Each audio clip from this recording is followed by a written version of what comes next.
4-5 दिवसापासून विमानाचं तिकीट मिळवण्यात इतकी धडपड केली जणू एखाद्या मिशनवर निघालो होतो. शेवटी विमानाचं तिकीट मिळालं आणि विमानतळावर धडकलो. एका हातात विमानाचं तिकीट आणि दुसऱ्या हातात शूटिंगसाठी सज्ज मोबाईल. मनात एकदम रिपोर्टर फील आला होता.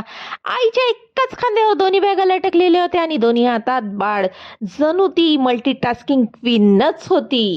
विमान सुरू व्हायला वेळ होता. वाट बघून बघून कंटाळा आला. मग काय, माझ्या सुपीक डोक्यामध्ये सुपीक कल्पना आली. बाळाला घेतले आणि एक्सेलेटर वर चढले. वर खाली असा खेळ रंगला. लोकांच्या नजरा आमच्याकडे आणि आमची नजर फक्त आणि फक्त एक्सेलेटर कडे. मग विमान अनाउन्समेंट झाली आणि बस मध्ये बसलो विमानाकडे जायला. बसमधून उतरल्यावर बाळाच्या आईकडे एका हातात बॅग आणि दुसऱ्या हातात स्वतःचाच फोटो काढण्यासाठी मोबाईल. जणू ती एअरपोर्टवर स्वतःचाच फोटोशूट करायला निघालेली होती. पुढे सुरक्षा रक्षक दादानी कागदपत्र निरखून पाहिली आणि पुढे पाठवलं. पुढे गेल्यावर 2 हवाई सुंदरी होत्या. त्यातल्या एकीने वाट मोकळी केली तर एकीने हसून वेलकम केले. जणू आम्हाला VIP फिलिंगच आली होती. शेवटी कसं बस विमानात पोहोचलो आणि सीटवर जाऊन बसलो.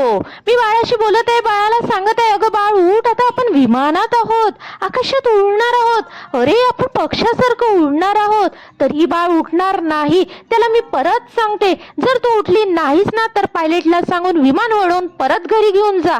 तरीही बाळ उठणार नाही, कारण झोप ही आम्हाला आवश्यक आहे.